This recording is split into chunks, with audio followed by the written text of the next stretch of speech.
মশার অপ্রয়োজনীয় কথা ও কাজ হবে না।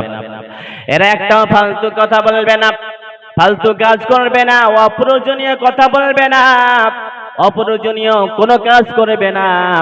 যা রব বিধান দিয়েছেন সেই মতো চলবে। কিন্তু আজকে আমাদের ভেতরে অনেক মানুষ দেখা যায় যে অপ্রয়োজনীয় কথা বলে, অপ্রয়োজনীয় কাজ করে বেড়ায়। কিন্তু যারা অ্যাকচুয়ালি মুমিন হবে, এরা কোনো অপ্রয়োজনীয় কথা বলবে না, কোনো অপ্রয়োজনীয় কাজ করবে না। কারণ এরা জানে আমরা যা করি যা বলি সব লিপিবদ্ধ করার জন্য আমাদের সাথে আছে না নাই, সব সময় আমাদের কাছে আছে। আমরা যা করি যা বলি সব কিছু লিপিবদ্ধ করার জন্য। এই জন্য রব্বুল আলামিন বলে দিলেন, মা ইয়ালফিযু মিন কাউলিন ইল্লা লাদাইহি রাকীবুন আতীদ। আমরা যেই কথা বলি সেই কথা লেখার জন্য আমাদের নিকটে যে ফারিস্তারা রয়েছেন তারা আমাদের লিপিবদ্ধ করতে আছে। শুধু তাই না, রব্বুল আলামিন অন্য জায়গায় বলে দিলেন, ও গোলাম শোনো, ওয়া ইন্না আলাইকুম লাহাফিযিন কিরামান কাতিবিন। ও গোলাম শোনো, তোমাদের জন্য আমি সংরক্ষকগণ নিযুক্ত করে রেখেছি। তোমরা যা করো যা বলো সব কিছু তারা সম্মানীয় লেখকগণ লিখতে আছেন। আমরা যা করি যা বলি সব কিছু আমাদের নোট হচ্ছে। একদিন সেই ক্রিয়াকলাপগুলো আমাদের সামনে প্রকাশ হয়ে যাবে। আচ্ছা, এটা সম্ভব কি সম্ভব নয়? অবশ্যই সম্ভব। আমার আপনার জীবনের 70টা বা 80টা বছর রয়েছে। সেই 70 বছরের হিসাব রব্বুল আলামিন আমাদেরকে কিয়ামতের দিন দেখাবেন। আচ্ছা বলুন, যে আজকে প্রযুক্তির জামানায় সিসি ক্যামেরা রয়েছে, সেই সিসি ক্যামেরার ফুটেজগুলো যদি আমরা অনেকদিন আগের গুলো দেখার চেষ্টা করি তো দেখতে পাবো কিনা? অবশ্যই পাবো। যে রব আমাদেরকে সামান্য জ্ঞান দিয়েছেন, সে জ্ঞান দিয়ে আমরা এরকম প্রযুক্তি যদি তৈরি করতে পারি, তো যে রব আমাদেরকে সে জ্ঞান দিয়েছে সে রবের কাছে এটা সামান্যতম জিনিস যে আমরা যা করি যা বলি সব কিছু আমাদের লিপিবদ্ধ করা হচ্ছে। কিয়ামতের দিন আমাদের সবগুলোকে রব্বুল আলামিন মানুষের সামনে প্রকাশ করবেন, আপনার সামনে দেখিয়ে দিবেন, ও গোলাম দেখো তুমি এই কাজটা করেছিলাম, দেখো তুমি এই কথা বলেছিলাম। এরকম ভাবে আমাদেরকে কিয়ামতের দিন সব দেখিয়ে দেওয়া হবে।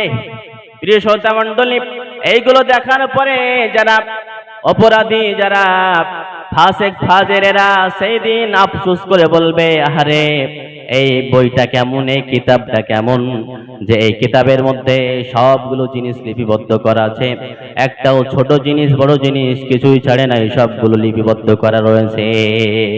মুমিন এইগুলো কথা জানে, এই জন্য একটাও আসার কথাবার্তা বলবে না, অপ্রয়োজনীয় কথাবার্তা বলবে না, অপ্রয়োজনীয় কাজ করবে না। কিন্তু আমি আপনাকে বলি যে ও মুসলমান, তুমি এত অপ্রয়োজনীয় কথা বলো কেন?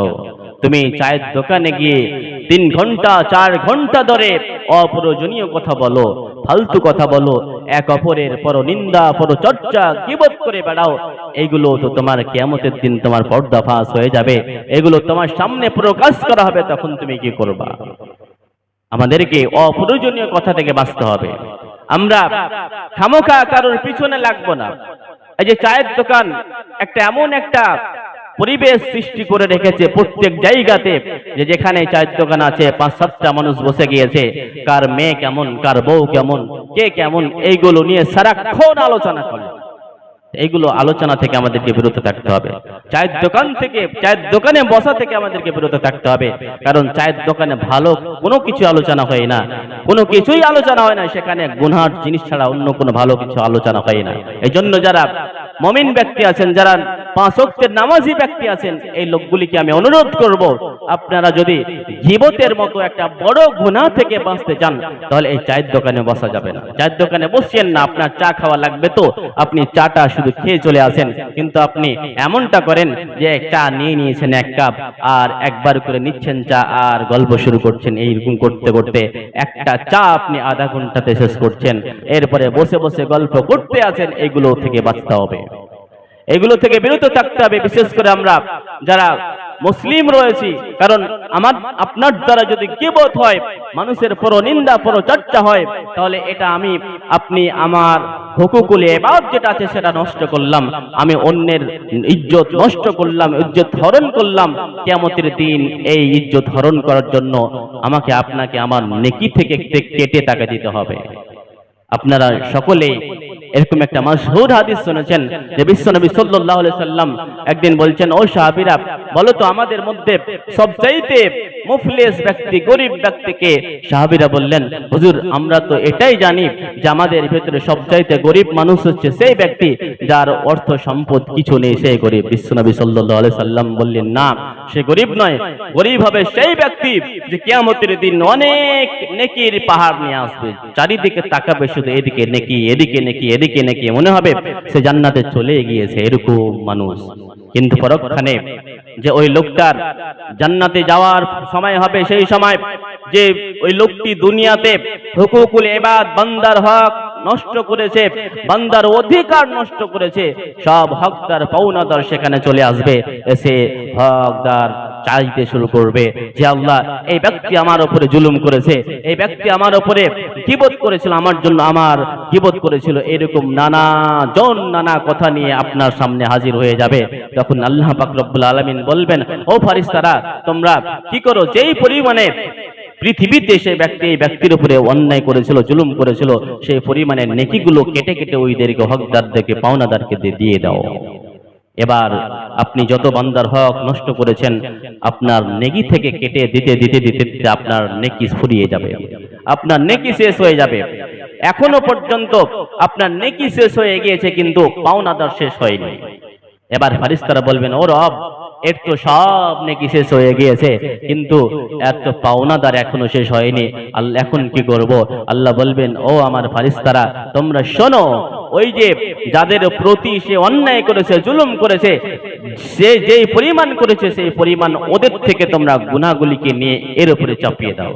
আপনি হাজার হাজার পাহাড় সম নেকি নিয়ে উপস্থিত হলেন, আপনি হুকুকুল ইবাদ নষ্ট করার ফলে আপনাকে অবশেষে জাহান্নামে যেতে হবে। তো খবরদার, আপনি হুকুকুল ইবাদ, মানুষের হক নষ্ট করা থেকে আপনাকে বিরত থাকতে হবে। প্রিয় শ্রোতা মণ্ডলী, অপ্রয়োজনীয় কথা থেকে বাঁচুন। আল্লাহ পাক বললেন এটাই যে যারা সফলকাম ব্যক্তি, যারা মুমিন ব্যক্তি, এরা অপ্রয়োজনীয় কথা, অসার কথাবার্তা এরা বলবে না।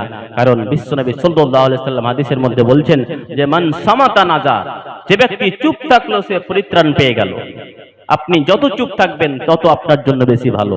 আপনি যত কথা বলবেন, বেশি কথা বললে আপনার কথার মাধ্যমে বেশি ভুল হবে, এর ফলে আপনার বেশি গুনাহ হবে। আপনি যত চুপ থাকবেন এর ফলে আপনার কম কথা বলা হবে, আপনার কম ভুল হবে, আপনি গুনাহ থেকে বেঁচে যাবেন।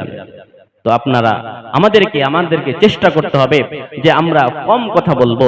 বিশ্বনবী সাল্লাল্লাহু আলাইহি সাল্লাম আরেকটি হাদিস বলেছেন যে একজন সাহাবী এসে বিশ্বনবী সাল্লাল্লাহু আলাইহি সাল্লামকে বলছেন, হে নবী, মান নাজাত, পরিত্রাণ কিসে, কি করলে আমি পরিত্রাণ পেয়ে যাব? বিশ্বনবী সাল্লাল্লাহু আলাইহি সাল্লাম বলেছিলেন যে আমসিক আলাইকা লিসানাক, তুমি তোমার জিহ্বাটাকে, তোমার জবানটাকে তুমি কন্ট্রোলে রাখো, এই জবানকে তুমি দমিয়ে রাখো, কন্ট্রোলে রাখো, তুমি পরিত্রাণ পেয়ে যাবা। কারণ এই জিহ্বা দিয়ে, এই জবান দিয়ে আমরা অনেক গুনাহ করে থাকি। গীবতের মতো বড় বড় গুনাহ আমরা এই মুখ দিয়ে, এই জিহ্বা দিয়ে, জবান দিয়ে করে থাকি। এই জিহ্বাটাকে যদি আমরা কন্ট্রোলে করে নেই, তাহলে আমরা অনেক বড় বড় গুনাহ থেকে আমরা বেঁচে যাব। তাহলে কি হলো? 2 নাম্বার কোয়ালিটি আমাদের ভিতরে ধারণ করতে হবে যে আমরা অসার কথা ও কাজ থেকে আমরা বেঁচে থাকব। এবার 3 নাম্বার গুনাহগুণ আমাদেরকে এভাবে নিয়ে আসতে হবে, এই গুণটা নিয়ে আসতে হবে। রব্বুল আলামিন বলেন, ওয়াল্লাযীনা হুম লিয-যাকাতি ফাঈলুন। প্রিয় শ্রোতা মণ্ডলী, মুমিনদের 3 নাম্বার গুণ হবে যে রব্বুল আলামিন যদি এদেরকে ধন সম্পদ দেন, অর্থ সম্পদ দেন, তাহলে সেই অর্থ সম্পদ থেকে এরা যাকাত বের করে দেবে। এরা যাকাতকে নিজের মালের সাথে মিশিয়ে খাবে না, এরা যাকাত দিয়ে দিবে। যারা যাকাত পাবে তাদেরকে তাদের হক আদায় করে দেবে। কিন্তু বহু মানুষকে দেখা যায়, এই যে আমাদের এখন ফসলের সময়, আমার অনেক ফসল হচ্ছে, তারপরেও যাকাত বের করার চেষ্টা করি না, যাকাতকে নিজের ধন সম্পদের সাথে মিশিয়ে খেয়ে নিচ্ছে। কিন্তু মুমিনরা কখনো এটা করবেন, এটা খাওয়া হারাম। কারণ আপনি অনেক টাকা পয়সা খরচ করে আপনি শ্রম দিয়ে পরিশ্রম দিয়ে আপনি ফসল ফলালেন, সেই ফসল ফলানোর পরে যদি আপনি সেই ফসল থেকে নিসাব পর্যন্ত পৌঁছানোর পরেও যদি আপনি সেই ফসলের যাকাত আদায় না করেন, তাহলে আপনার পুরো ধন সম্পদ সবগুলোই হারাম হয়ে যাবে। সেই হারাম ধন সম্পদ, সে হারাম বস্তু খেয়ে আপনার ইবাদত কবুল হবে না। তো যারা মুমিন হবে এরা কি হবে? এদেরকে রব যদি ধন সম্পদ দেন, তাহলে সেই ধন সম্পদের এরা যাকাত আদায় করে নেবে। আপনি যাকাত আদায় না করলে আপনার জন্য পরকালে বড় গুনাহ রয়েছে, বড় শাস্তি রয়েছে। আল্লাহ বলছেন যে যারা সোনা চাঁদি টাকা পয়সার যাকাত আদায় করে না, ধন সম্পদের যাকাত আদায় করে না, কিয়ামতের দিন রব্বুল আলামিন তাদেরকে জাহান্নামের আযাবের সুসংবাদ দিয়েছেন। সেই ধন সম্পদগুলিকে আগুনের তাপ দিয়ে তার গলায়, তার পেটে, তার পিঠে যেখান সেখানে আল্লাহ দাগ দিতে থাকবেন আর বলবেন, ও গোলাম, তুমি মজা চাখো, তুমি আস্বাদন গ্রহণ করো যে দুনিয়াতে তুমি ধন সম্পদের যাকাত দাওনি, তুমি নিজের ধন সম্পদের সাথে যাকাতের ধন সম্পদ মিলিয়ে খেয়ে নিয়েছে, এর শাস্তি তুমি ভোগ করো। হাদিসের মধ্যে আছে, বিশ্বনবী সাল্লাল্লাহু আলাইহি সাল্লাম বলছেন যে মান আতাহুল্লাহু মালান ফালাম ইউআদ্দি যাকাতাহু মুসিলা লাহু ইয়াউমাল কিয়ামাতি শুজান আকরা লাহু যাবিবাতান। বিশ্বনবী সাল্লাল্লাহু আলাইহি সাল্লাম বলছেন যে কোন ব্যক্তিকে রব্বুল আলামিন ধন সম্পদ দিলেন, আর সেই ধন সম্পদ থেকে সে যদি যাকাত আদায় না করে, যাকাত বের না করে, কিয়ামতের দিন আল্লাহ পাক রব্বুল আলামিন সেই ধন সম্পদকে সাপ বানাবেন, সাপ বানিয়ে ওই ব্যক্তির গলায় পেঁচিয়ে দেবেন, আর সেই সাপ তার যেখান সেখানে দংশন করতে থাকবে, তার গালে, তার ঠোঁটে, তার কপালে, যেখান সেখানে দংশন করতে থাকবে আর বলবে, আনা মালুকা আনা কানজুকা, আমি হচ্ছে তোমার সেই ধন সম্পদ যা তুমি পৃথিবীতে জমা করে রেখেছিলা। কি বুঝলেন? যদি যাকাত আমার প্রতি ফরজ হয়, আমার সেই নেশাব পর্যন্ত ধন সম্পদ হয়েছে, এর পরেও যদি আমরা যাকাত না বের করি, তাহলে শাস্তি কি বুঝলেন? যে সেই ধন সম্পদ কিয়ামতের দিন আমার আপনার জন্য দুশমন হয়ে যাবে, সাপ হয়ে আমাকে ছবল মারতে থাকবে, দংশন করতে থাকবে, কামড় দিতে থাকবে। তখন কি লাগবে আপনাকে আমাকে? প্রিয় মণ্ডলী, তাহলে মুমিনদের 3 নম্বর কোয়ালিটি, 3 নম্বর গুণ হবে যারা যাকাত বের করে দেবে। এবার 4 নম্বরে রব্বুল আলামিন বলছেন ওয়াল্লাযীনা হুম লিফুরুজিহিম হাফিজুন। 4 নম্বর গুণাগুণ হচ্ছে যে মুমিনরা নিজের লজ্জাস্থানের হেফাজত করবে।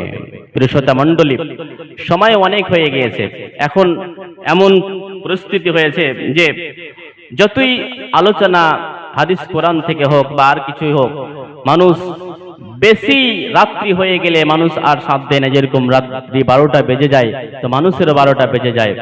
এটা এত রাত পর্যন্ত নিয়ে যাওয়া আমাদের কমিটি, যারা জালসা কমিটি আছেন, এদের ঠিক হয় না। 12টার আগে 11:30 হতে হতে জালসাগুলো যদি সারা যায়, তাহলে এগুলো সবচাইতে উত্তম টাইম। কারণ মানুষ এতটা এখন সময় দিতে চায় না, মানুষের হাতে এখন মোবাইল থেকে অনেক কথা শিখে নেই বা শুনে নেই। এই জন্য আমাদেরকে প্রত্যেক জায়গার কমিটিকে আমি এটা অনুরোধ করব যে এত রাত্রি পর্যন্ত না নিয়ে গিয়ে সেগুলোকে 10টা, 10:30, 11টার আগে যদি শেষ করে দেওয়া হয়, তাহলে এটা সবচেয়ে বেস্ট টাইম। কারণ এত রাত্রি জেগে লাভ কি? এত রাত্রি জাগলেন আপনি, জাগার পরে ফজরের নামাজ যদি আপনি না পড়তে পারেন, তাহলে এই সুনাহ থেকে আপনার বেশি গুনাহ হয়ে যাবে এতে, কারণ আপনি নামাজ ছেড়ে আপনি শুয়ে থাকলেন। তো প্রিয় শ্রোতা মণ্ডলী, আমরা চেষ্টা করব যে এই সময়টা এত বাড়িয়ে না গিয়ে আগে আমরা শেষ করার চেষ্টা করব। তো অবশেষে আমি যারা এখানে আছেন এনাদের বলবো যে শেষ টাইমে আপনারা যদি কিছু দেওয়ার ইচ্ছা থাকে আপনারা দিয়ে যান। আমরা মুসাফির মানুষ, আপনাদের জন্য দোয়া করব, ইনশাআল্লাহ দোয়া কবুল হবে। তো আসেন, কেউ যদি দিতে চান আপনারা দিয়েছেন, আমরা শুনেছি সন্ধ্যা থেকে নিয়ে এখন পর্যন্ত আপনারা দিয়ে যাচ্ছেন। আসেন।